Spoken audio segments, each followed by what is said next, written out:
නවීන පාඩමේ තියෙනවානේ විකසනය කියලා කොටසක්. එතකොට මෙන්න මේ විකසන කොටසට අදාළව විභාගයට එන්න පුළුවන් ආදර්ශ ප්‍රශ්නයක් තමයි මම නිර්මාණය කරලා තියෙන්නේ.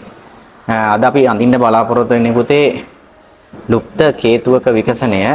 එතකොට ඔයාලගේ විභාගෙට මේ වගේ ප්‍රශ්නයක් එක්ක යම් රූප සටහනක් අපිට ලබා දෙන්න පුළුවන්.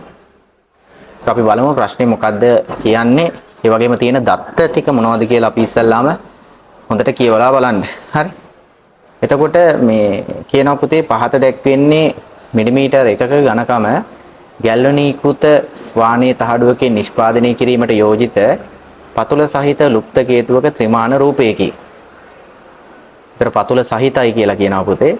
හරි. පතුල සහිතයි ත්‍රිමාන රූපයකි. එම ලුප්ත කේතුවෙහි විකසනය ඇඳීම සඳහා අවශ්‍ය මුල් පියවර කොටු දැල් පත්‍රිකාව මත දක්වා ඇත. ලබා දී මිනුම් වලට අනුව ජ්‍යාමිතික උපකරණ කට්ටලය භාවිතා කර ඉහත කේතුව නිෂ්පාදනය කිරීමට අවශ්‍ය සැලැස්ම ඇඳ රැන්කින් ක්‍රමය භාවිතයෙන් විකසන රූපය අඳින්න. එතන පුතේ ලුප්ත කේතුවක විකසනය අද අඳින විදිය වලට කියලා දෙනවා. එතකොට මේ විකසනය ඇඳීමට ක්‍රම කිහිපයක් තිබුණත් ඔයාලා විභාගයට අනුගමනය කරන්න ඕනේ වැදගත්ම ක්‍රමයක් තමයි මෙන්න මේ රැන්කින් ක්‍රමය කියන එක. ඒකට තමයි විභාගයට ලකුණු දීලා තියෙන්නේ. හරි. විභාගයට ලකුණු දෙන්නෙත් පුතේ ඒ විදියට. හරි. එතකොට මේ භාවිතා කළ යුතු පරිමාණ එකට එකකි සැලැස්ම ඇඳීම සඳහා ඕ මධ්‍ය ලක්ෂ්‍ය භාවිතා කරන්න. සැලැස්මෙහි පරිධිය සමාන කොටස් 12කට බෙදා වෙන් කරන්න. විකසනය ඇඳීම සඳහා EZ සමුද්දේශ රේඛාව භාවිතා කරන්න. පතුල ඇඳීම අනිවාර්ය වේ කියලා තියෙනවා. හරි. එතකොට මේ ලුප්ත කේතුවේ පුතේ දීලා තියෙනවා යම් දත්ත ටිකක්. පාදයේ විස්කම්භය දීලා තියෙනවා මිලිමීටර් 40යි කියලා. ඒ වගේම සම්පූර්ණ කේතුව උසයි මිලිමීටර් 80ක්. ඡේදනය වෙලා තියෙන පුතේ එක පැත්තක් තියෙනවා මිලිමීටර් 30කින් අනිත් පැත්ත තියෙනවා මිලිමීටර් 50ක උසකින් ඡේදිත තලයක් දක්වලා තියෙනවා. හරි. මේක අඳින්න ඔයාලට විභාගයට දෙනවා. මෙන්න මේ වගේ කොටු කොලයක්. මේ කොටු කොලය මත තමයි පුතේ අඳින්න ඕන ඔයාලා. හරි. එතකොට දැන් මේ ප්‍රශ්නේ තිබ්බනේ ඉදිරි පෙනුම ඇඳලා තියෙනවා. ඒ වගේම සැලැස්ම නිර්මාණය කිරීම සඳහා ඕ ලක්ෂය යොදා ගන්න. ඒ වගේම විකසන නිර්මාණය කිරීම සඳහා මේ EZ කියන සමුද්දේශ රේඛාව අපි කියනවා රිෆරන්ස් ලයින් කියලා. රිෆරන්ස් ලයින් එකක් යොදා ගන්න කියලා කියනවා. හරි. එතකොට අපි ඉස්සලාම කරන්න ඕනේ මෙන්න මේ කොටසට අදාළව අපේ සැලැස්ම ඇඳ ගන්න එක. එතකොට අපේ ප්‍රශ්නේදී තිබුණේ සැලැස්ම ගත්තම අපිට පුතේ දීලා තියෙන්නේ විස්කම්භය මිලිමීටර් 40යි කියලා.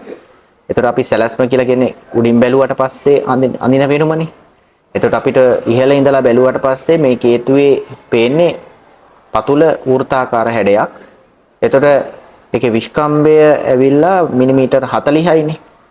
ඒතර අපිට අරය ගන්න පුළුවන් පුතා කව කටුවට 20ක් මිලිමීටර් අරගෙන අපිට මේ වෘතයේ කේන්ද්‍ර කරගෙන කේන්ද්‍රය කරගෙන වෘතයක් අඳින්නයි තියෙන්නේ. හරි. එහෙනම් පළවෙනි පියවර විදියට මම කේන්ද්‍ර කරගෙන ඔයාලට මේකේ මේ කොටු දැල් පත්‍රිකාවක් දීලා තියෙනවා. මේ ලොකු කොටුවක් පුතේ මිලිමීටර් 10යි. එතකොට කොටු දෙකක් ගත්තනම් මිලිමීටර් 20ක් වෙනවා. හරි. මම කොටු දෙකක් මෙතන අරන් තියෙන්නේ. හරි. එතකොට මම මෙතන මේ විදියට අපේ සැලැස්ම නිර්මාණය කරගන්නම්. ඔන්න ඔය විදියට. හරි. ඊට පස්සේ අපිට කරන්න දෙන්නේ දැන් මේ වෘතය සමාන කොටස් 12කට බෙදන්න ඕනේ. එතකොට මම මේ වෘතයේ ඉස්සෙල්ලාම සමාන කොටස් පුතේ 4කට බෙදනවා. මේ විදියට. හරි. සමාන කොටස් 4කට බෙදෙනවා.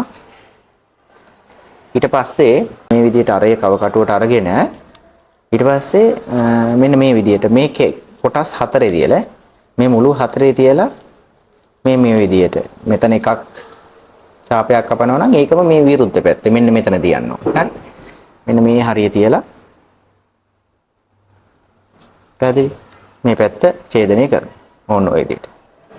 හරි. ඊළඟ පුතේ ඒ විදියටම වෙනස් කරන්නේ නැතුව මෙතන තියලා හරි මේ මෙතන තියලා ඡාපයක් කපන්න ඕන. ඔන්න ඔය විදිහට. ඊට සෝක වෙනස් කරන්නේ නැතුව අනිත් පැත්තට මෙතන තියලා මෙතන ඡාප කැවීමක් කරනවා. ඔය විදිහට මේ පැත්තත් අපි මේ විදිහට මාරුවෙන් මාරුවට ඡාප ටික කපා ගන්නයි ඕන.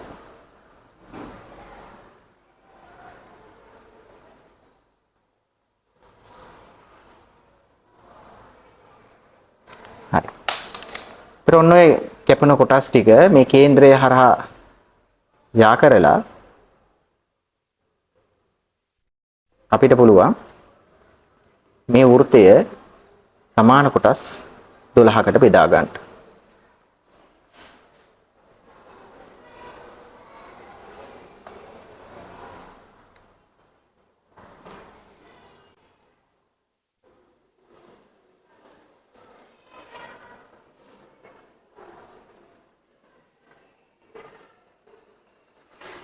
හරි. දැන් අපේ වෘත්තයේ සමාන කොටස් 12කට බෙදලා තියෙන්නේ. මේක නම් කරන්න ඔයා නම් කරනකොට මෙතනින් පටන් ගන්න බිඳුව හරි. එතනින්ම පටන් ගන්න බිඳුව 1 ඊළඟට මෙයා 2 මෙතන තියෙන පුතේ අංක 3 4 5 6 ඊළඟට 7 ඊළඟට 8 මෙතන 9 මෙතන 10 පුතේ මෙතන 11 ඊළඟට මෙතනම අපිට දාගන්න පුළුවන් 12 කියලා. හරි. ඔය විදිහට වෘත්තයේ සමාන කොටස් 12කට බෙදලා ඉවරනාට පස්සේ අපිට පුළුවන් රූල මේ විදිහට තියලා හරි. දැන් පුතේ බලන්නකෝ මෙන්න මේ කෙලවර ඇවිල්ලා අංකය ඇවිල්ලා මෙතන බිඳුවයි මෙතන තියෙන 12යිනේ. ඒක කෙලින්ම මෙන්න මෙතන කෙලවර තියෙන්නේ. හරි. මේ කෙලවරින් තමයි මෙතන තියෙන්නේ 6. 6 කෙලවරින් තමයි තියෙන්නේ. කියන්නේ මෙන්න මේ අපේ කේතුවේ ඉස්සරහා පෙනුමනේ මේ ඇඳලා තියෙන ඉදිරි පෙනුමනේ. ඒතර ඉදිරි පෙනුම අපිට පේන්නේ පුතේ ත්‍රිකෝණයක් විදියට. හරිද? එතකොට මෙන්න මේ පාදමේ දිග සමානයි මේ විස්කම්බේ දිගට. හරි. මේක නිර්මාණය කරලානේ දැන් මේ ප්‍රශ්නේ හැටියට දීලා තියෙන්නේ. ඔයාලට විභාගෙට කිව්වොත් මේක ඇඳ ගන්න කියලා ඔයාලා කරන්න ඕනේ ප්‍රශ්නේ දීලා තියෙන විස්කම්බය 40යිනේ. ඒක අපිට පුළුවන් මෙන්න මේ වෘත්තයේ දෙපැත්ත හරි රූල මේ විදියට තියලා මේ මෙතනට ඉරක් ඇඳ ගන්න පුළුවන්. ඒතර මෙන්න මේ ඉඩ ප්‍රමාණයේ ගැටලුවක් නැහැ. ඔයාලා ඒක මිලිමීටර් 10 හෝ 20 තියාගන්න මේ බැලන්ස් වෙන්න තියාගන්න. මේ පැත්තත් එක්ක පොඩ්ඩක් බැලන්ස් වෙන්න තියාගන්න. ඊළඟට මෙතන තියලත් මේ කෙලවරිනුත් මෙතනින් ඉරක් ගහලා ඔයාලට පුළුවන් මෙන්න මෙතනින් තිරස් රේඛාවක් නිර්මාණය කරලා ඊට පස්සේ මේ වෘත්තයේ මේ මධ්‍ය රේඛාවත් එක්ක රූල තිබ්බනම් මෙතනින් ඉරක් කෙලින් මැදගත්තා නම් මෙතනට එනකම් මොන ඔය විදියට ඒ මධ්‍ය රේඛාවේ මිලිමීටර 80 මාක් කරා නම් එතන ඉඳලා මේ විදියට යා කරලා මෙතනටයි ඊළඟට මෙතනටයි යා කරලා ඔයාලට මේ ත්‍රිකෝණය ඇඳ ගන්න පුළුවන්. ඉතින් ඉදිරි පෙනුම ඇඳ ගන්න පුළුවන්. දැන් මේ ප්‍රශ්නයේ හැටියට නම් මේක අපිට දීලා තියෙන නිසා ගැට්ටුවක් නැහැ. අපි මෙතනින් එහාට වැඩේ කරගෙන යමු. හරි. දැන් ඊළඟ පියවර. ඊතර මේකටත් ලකුණු හම් වෙනවා ඔයාලට මතක තියාගන්න. ප්‍රශ්නේදී කියලා තිබුණා වෘත්තය ඇඳලා සමාන කොටස් 12කට බෙදන්න කියලා. ඒකටත් වෙනම ලකුණක් හම්බ වෙනවා. හරි. ඊට පස්සේ දැන් ඊළඟ කරන්න ඕනේ දැන් මෙන්න මේ 12 කියන තැන අයිති වෙන්නේ මෙතනටනේ. ඊළඟට බලන්න මෙන්න මෙතන 11 එක තියෙනවා. මෙතන තියෙනවා 11. ඔන්න ඔතනට අපි රූල තිබ්බොත් මෙන්න මේ විදිහට අපිට මෙන්න මේ හරියෙන් පොඩි මාක් එකක් දාගන්න පුළුවන්. හරි. ඊළඟට බලන්න ওই විදිහට මම මේ පැත්තට අරන් ආවොත් හරියටම සමපාත වෙනවා මෙන්න මේ අංක 2යි මෙතන අංක 10යි කියන දෙන්න සමපාත වෙනවා. එතකොට එතනින් කෙලින්ම ගියොත් මෙන්න මේ පාදම මත මේ විදිහට ඉරක් ගහන්න. ඊට ওই විදිහට මෙහෙ මෙන්න මෙතනට අංක 3යි 9යි තියෙනවා මෙන්න මෙතන මැද. ওই විදිහට මෙතනට ආවොත් එimhe 3යි අංක 8යි තියෙනවා. ඊළඟ පුතේ 5යි 7යි. 3 5 සහ 7යි. කෙලින්ම ගියා නම් මෙන්න මෙතන. අවසානයේ තියෙන අංක 6 මෙතන. හරි. ඔය ටික මාක් කරලා මේ මාක් වුණ හැම තැනක්ම මේ කේන්ද්‍රයට මේ ඉදිරි පෙනුමේ ඉහළ කේන්ද්‍රයට සලකුණු යා කරන්න. ඔහොමයි.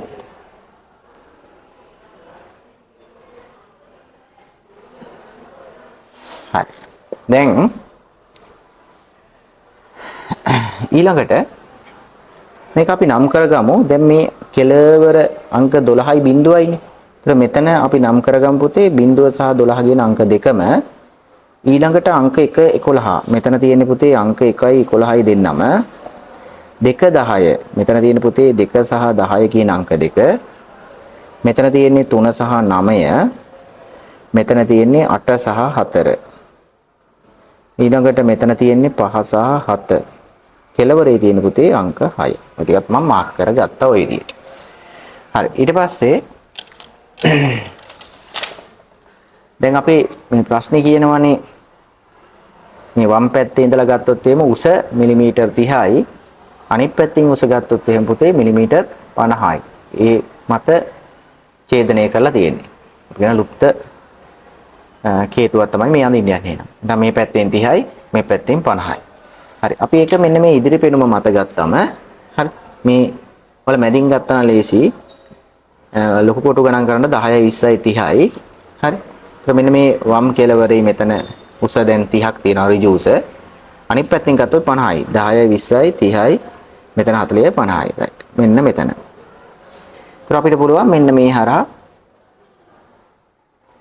රේඛාව නිර්මාණය කරන්න. ඔන්න ඕක තමයි ලුප්තය වෙන්නේ.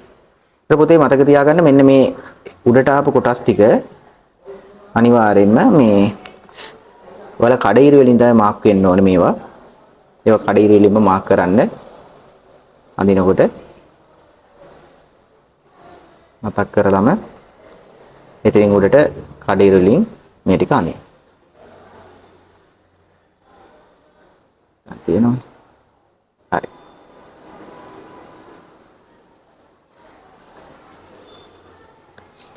මොන විදිහට නිර්මාණය කරාට පස්සේ දැන් අපේ ඉදිරි පෙනුම ඇඳලා ඉවරයි.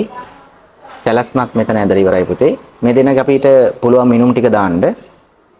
මම මෙතන ඉඳලා මෙතනට අපි ඇඳේ විස්කම්බේ මිලිමීටර් 40යි. ටික මට පුළුවන් මෙතන අපිට අදාළ මිනුම දාගන්නත් පුළුවන්. මේ ටික පුතේ මිලිමීටර් 40යි. මම මෙතන ලියනවා 40යි කියලා. ඒ වගේ මෙතන තියෙන්නේ මිලිමීටර් 80යි. හරි. ඔය විදිහට අපි අදාළ දත්ත ටික මාක් කරගත්තා. ඊට පස්සේ අපිට පුළුවන් මේක ඉදිරි පෙනුම කියලා ලියන්න. ඒ වගේම මේක සැලැස්ම කියලා ලියන්නත් පුළුවන්. මම මේක ලියනවා මෙතන. මෙයා තමයි සැලැස්ම වගේ.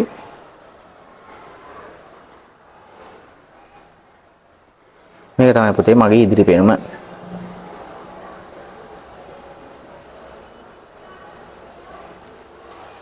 මේක නිර්මාණය කරාට පස්සේ ඔයාලගේ මෙන්න මේ ඉදිරි පෙනුමේ මේ මෙතන ඉඳලා මේ මෙතනට තියෙන්නේ සත්‍ය ඇල උස.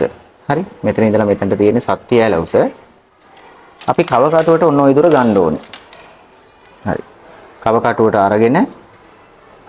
අරගෙන මෙන්න මේ දුර පුතේ ඔයා ගන්න ඕනේ අනිවාර්යයෙන්. හරි? මම පෙන්නනවා මෙන්න මේ දුර තමයි අරන් තියෙන්නේ. සත්‍ය ඇල දුර. අරගෙන දැන් අපිට විකසනයේ නිර්මාණය කිරීම සඳහා සමුද්දේශ රේඛාව විදිහට තෝරගන්න කියනවා A to Z. E ඉඳලා Z දක්වා. ඒතර මම මෙන්න මේ E කියන තැන තියලා Z කියන තැනින් තමයි පටන් ගන්නෙ. right. ඔන්න ඔය විදිහට ඡාපයක් නිර්මාණය කරනවා. හරි. ඊට පස්සේ මම මෙයාව මෙහෙම මෙතනට යා කරන්න.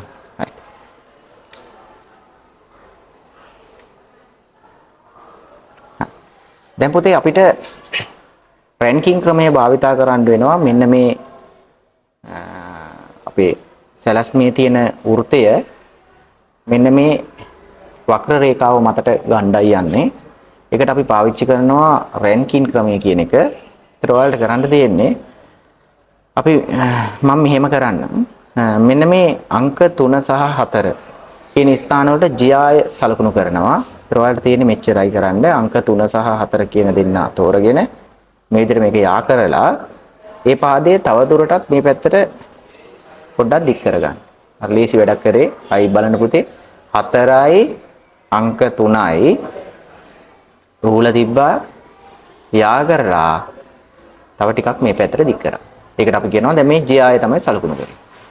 හරි? මේ කොටස GI. හරි? GI මෙන්න මේ අංක 4 ඉඳලා 3 දක්වා තියෙන රේඛාව තව ටිකක් වම් පැත්තට දික් කරපු එකයි කරේ. සරල දෙයක් කරේ. හරි. හිමීට මේක අඳලා පුරුදු වෙන්න. හරි. ඊට පස්සේ මෙන්න මේ අංක 3 සහ 4 කියන ස්ථානයේ මම ලම්බ සමච්ඡේදනය කරනවා. එතකොට අපිට තිය කරන්න තියෙන කව කටුව අරගෙන මේ විදියට අට කැමැති පොඩි දුරක් ගන්න අරගෙන අංක අපි 4 තියලා උඩින් ඡාපයකෝයි මේ විදියට යටින් ඡාපයකෝයි ගහලා අපිට පුළුවන් අංක 3 තියලා මේ ඡාප දෙක කපන්න. මේ විදියට. හරි. ඔන්න ඔය කැපෙන ස්ථානයන් දෙක අපි මේ විදියට යා කරොත් අපිට නිර්මාණය වෙනවා ලම්බ සමච්ඡේදනය. ලම්බ සමච්ඡේදකයක් දැන් නිර්මාණය වෙලා ඉතියි. හරි. ඊට පස්සේ පුතේ අපි මේ ලම්බ සමච්ඡේදකේ නිර්මාණය කරාට පස්සේ මේ කැපුණ තැන තියෙනවනේ. මැද ස්ථානේ. එතන ඉඳලා හරි බලන්න ආය මේ ලම්බ සමච්ඡේදනේ නිර්මාණය කරාට පස්සේ මේ කැපුණ මැද තැන. හරි.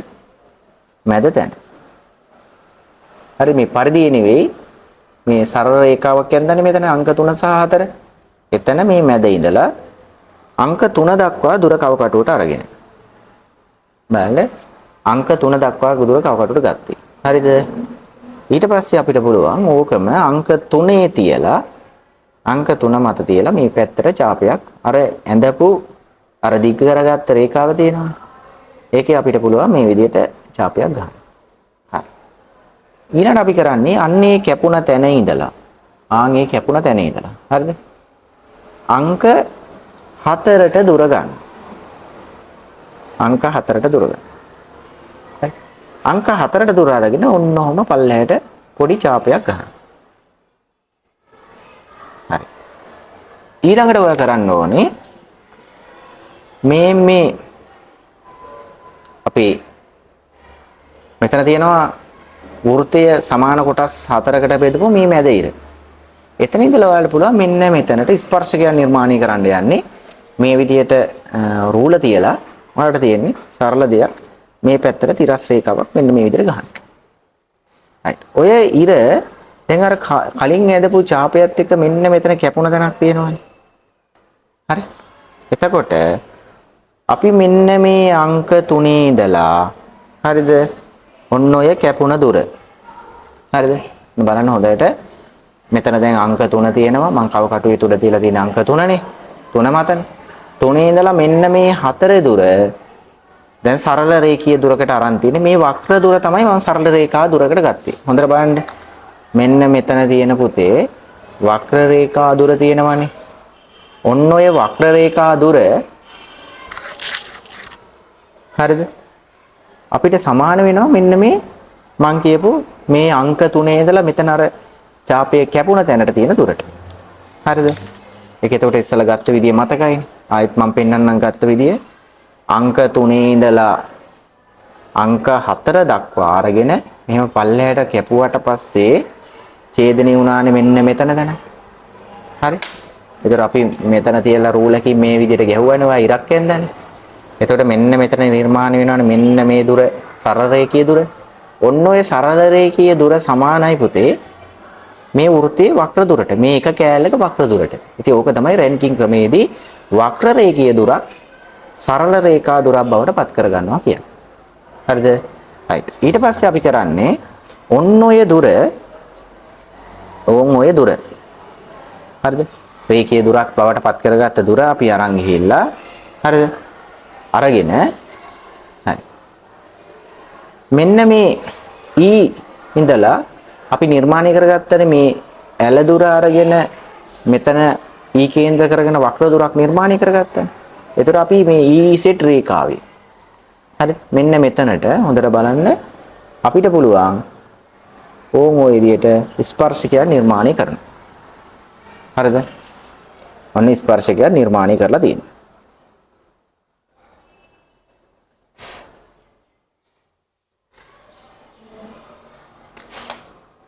වැඩි දුරකට ගහන්න ඕනේ ස්පර්ශකයක් නිර්මාණය කරා.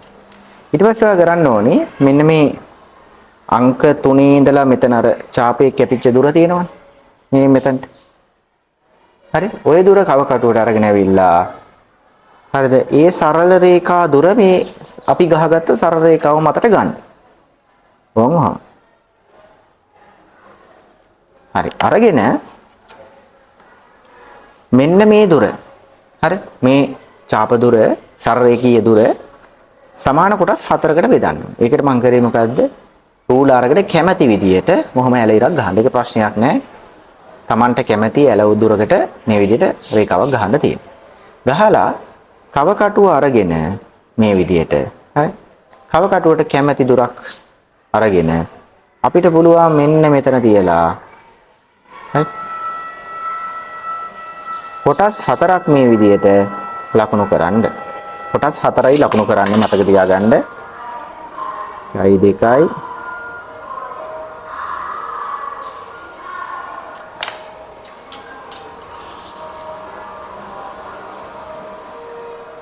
හරි. ඔය හතරවෙනි කොටස අපේ අර සරල රේඛාවේ අවසාන ස්ථානයට යා කරන්න. ඔන්න ඔය විදිහට.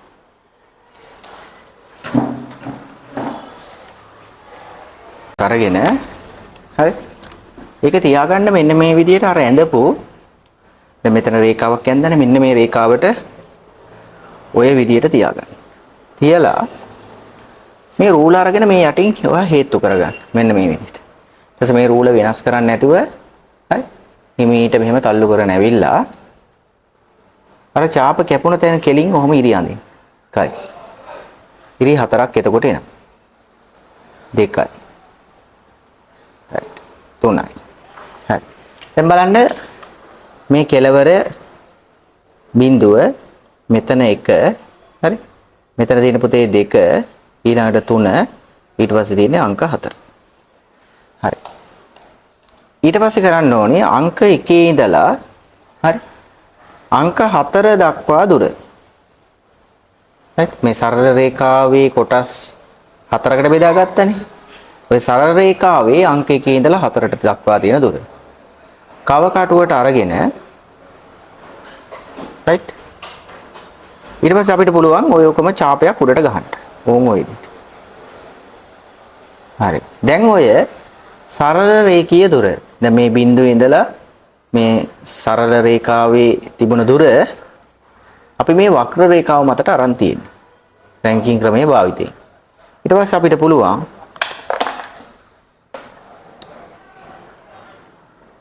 මේ වක්‍ර රේඛාව වගේ මේ වක්‍ර රේඛාවේ සලකුණු ගත්ත කොටස් ඒ වගේ 12ක් තව සලකුණු කරලා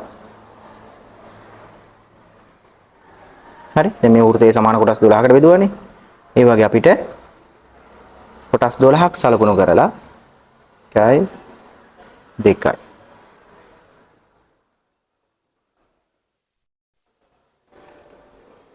3යි 4යි 5යි එතකොට 6 ඊට පස්සේ 7 ඊළඟට 8 9 10 11 12 ඔය හැම රේඛාවක්ම පුතේ යා කරන්න ඉතින් අංක 4 කැපුණ තැනක් තියෙනවා කේන්දරයට යා කරන්න. ඔව් ඔය විදිහට.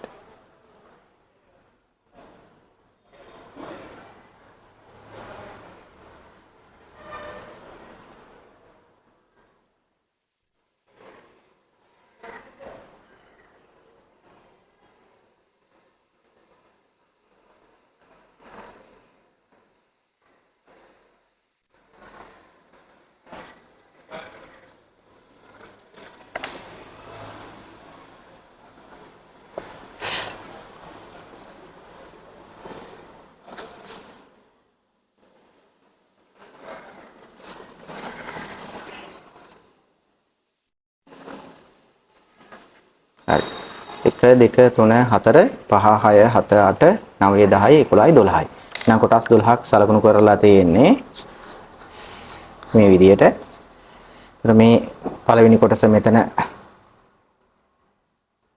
බිඳුව මෙතන 1 2 3 4 5 6 7 8 9 10 11 12යි. හරි. මෙතන බිඳුව පුතේ. මෙතන අංක 1, මෙතන අංක 2, මෙතන 3, මෙතන 4, මෙතන 5, 6, 7, 8, මෙතන 9යි, මෙතන 10යි, 11යි, 12යි. හරි.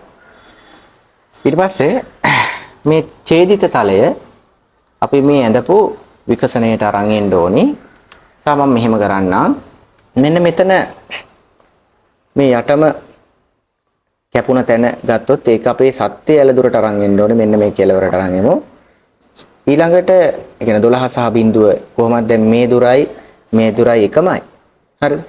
ඒ නිසා මේ දුර මේ පැත්තට ගත්තත් කොහොම ගත්තත් එකමයි. සමහර මේ පහසු වෙන්න මේ පැත්තට ගත්තා මේ බිඳුව සහ 12 කියන එක කියලා. මෙතන තියෙන පුතේ බිඳුව සහ 12 ඊළඟට මේ අංක 1 සහ 11 කැපෙන්නේ මෙන්න මෙතන හිටියේ. ඒතර අපිට රූල තියලා ඒකත් අපිට පුළුවන් ওই විදිහට සත්‍ය ඇල දුරට අරන්. මෙතන තියෙන පුතේ 1 සහ 11. මතක තියාගන්න අංක. ඊළඟට ඡේදනය වෙන්නේ මේක ගියොත් එimhe අංක 2 සහ 10. ඒකත් තිරස්ස මේ විදිහට අරන් යන්න. අංක 2 සහ 10. ඊළඟට ඡේදනය වෙන්නේ පුතේ මෙන්න මෙතන. ඒකත් සත්‍ය ඇල දුරට අරන් යන්න ඕනේ වල අංක 3 සහ 9. මෙතන 3 සහ 9 තියෙන්නේ. අංක 3 සහ 9. ඊළඟට අංක 4 සහ 8 ඡේදනය වෙන තැන මේ මෙතන එකත් අරන් යන්න අංක 4 සහ 8 කියලා ලියා ගන්න. ඊළඟට 5 7 එකත් ඒ විදිහටම අංක 5 සහ 7 අවසානයේ උඩම තියෙන තැන පුතේ අංක 6. right ඔය විදිහට මාර්ක් කරලා දැන් පුළුවන් කෙලින්ම මෙන්න මේ ඉහළ කේන්ද්‍රයේ ඉඳලා මෙන්න මේ ඉස්සලාම යටම තැනට ගමු අපි. ඒතර එයාට අදාළ අංකයේ බිඳුව සහ 12නේ. ඒක අපිට තියෙන්නේ මෙතන ඉඳලා ඊ කේන්ද්‍ර කරගෙන අංක බිඳුව මේ කෙලවරම බිඳුව සහ හරි ඊළඟට මේ පැත්තේ තියෙන 12. 12යි මාර්ක් කරනවා කොයි විදිහට. ඊට අපි නැවත මෙතන ඉඳලා ගත්තොත් ඊළඟ ගන්නවා 1 සහ 11 කියන තැනට දුර. මෙතන ඉඳලා ගත්තාම එකෙත් මාර්ක් කරන්න පුළුවන් අපිට. 11 කියන තැනිත් මාර්ක් එකක් දාන්න පුළුවන්. ඊළඟට අපි නැවත ගන්නවා මෙතන ඉඳලා සත්‍ය ඇල දුරින් ගන්නේ 2 සහ 10. ඒක මාර්ක් කරමු අපි අංක 2 සහ 10 කියන තැන. ඔව්. හරි ඊළඟට අංක 3 සහ 9 කියන ස්ථානයට ගමු. අංක 3 ඊළඟට අංක 9. හරි ඊළඟට අංක 4 සහ 8. 4 ඊළඟට 8. ඊළඟට අංක 5 සහ 7.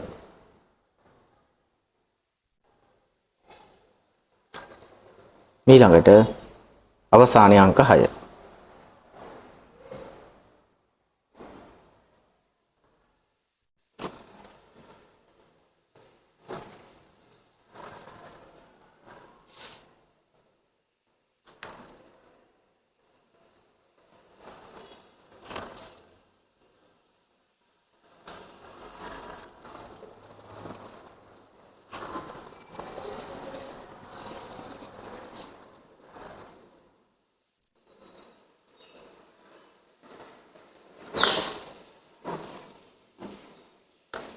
හරි. ඔන්න ඔය කැපුණු තැන් ටික පුතේ නිදහස් අතින් වලයා කරන්න ඕනේ.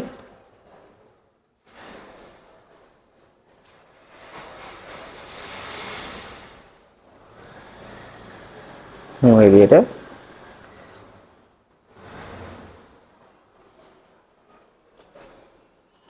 නිදහස් අතින් යා කරන්න. ඊට අපිට අදාළ විකසන කොටස ටිකක් තදට නිර්මාණය කරගන්න දැන් හොඳට පේන විදිහට. හරි. ඊට පස්සේ මේ ටික පුතේ ඔයා කඩ ඉරි කරන්න.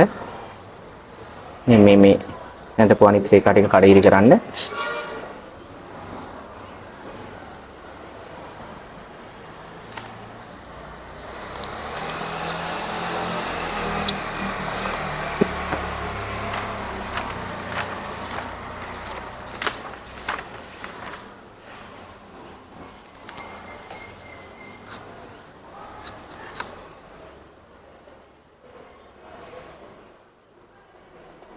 වඩාත් හොඳයි එක කඩේරි කරාම.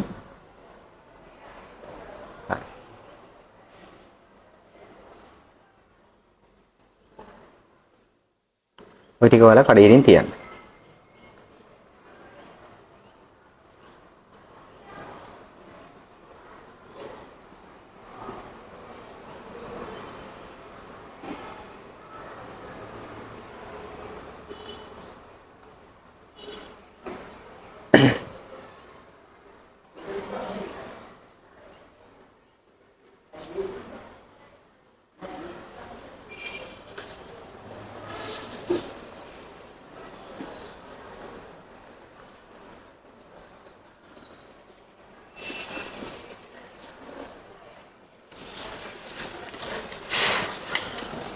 හරි ඊට පස්සේ අපිට පතුර නිර්මාණය කරගන්න අවශ්‍ය වෙනවා. මොකද මේකේ පතුර ඇඳීම අනිවාර්යයි කියලා තියෙනවා. අපිට පුළුවන් මේ කැමැති පාදයක් දික් කරන්න පුළුවන්. මම මෙන්න මේ අංක 6 කියන පාදේ මේ පැත්තට දික් කරලා මේ අපි පතුල වෘත්තයේ අරය කව කටුවට ගන්නවා. අරගෙන පුතේ මෙතන තියලා අංක 6 කියන ස්ථානයේ තියලා මෙතනින් කේන්ද්‍රය සලකුණු කර ගන්නවා. ඊට පස්සේ අපිට පුළුවන් මේ සලකුණු කරගත්ත තැන තියලා මෙතන අදාළ වෘත්තය ඇඳ ගන්න පුළුවන්. ඒතර ඇලවුම් වාසි නැති නිසා මම මෙතන ඒව පෙන්වන්න යන්නේ නැහැ. හරි? ඇලවුම් වාසි අවශ්‍ය නොවේ කියලා තියෙනනේ ප්‍රශ්නෙට අදාළව. නිසා ඇලවුම් වාසි නැතුව අපිට මේ කොටස හොඳට ඔය විදිහට නිර්මාණය කරගන්න පුළුවන්.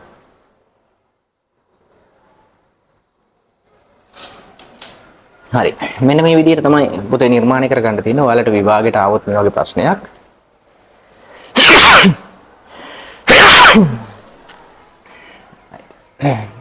මේ වගේ ප්‍රශ්නයක් ආවොත් මේ විදිහට නිර්මාණය කරගන්න විශේෂයෙන් මතක තියාගන්න මේ රැන්කින් ක්‍රමය නිර්මාණය කරන්න ඕනේ අනිවාර්යයෙන්ම විභාගයේදී ඒකට වෙනම ලකුණු හම්බ වෙනවා නැත්නම් ලකුණු යම් ප්‍රමාණයක් අඩු වීමක් වෙනවා මේක මේ විශේෂ නිර්දේශයේ රැන්කින් ක්‍රමය විශේෂයෙන්ම අනිවාර්යයෙන්ම උගන්වන්න ඔයාලට තියෙනවා මේ ක්‍රමය විශේෂයෙන් මතක තියාගන්න මෙන්න මේක කීප වතාවක් ඇඳලා පුරුදු වෙලා විභාගයට යනකොට යන්න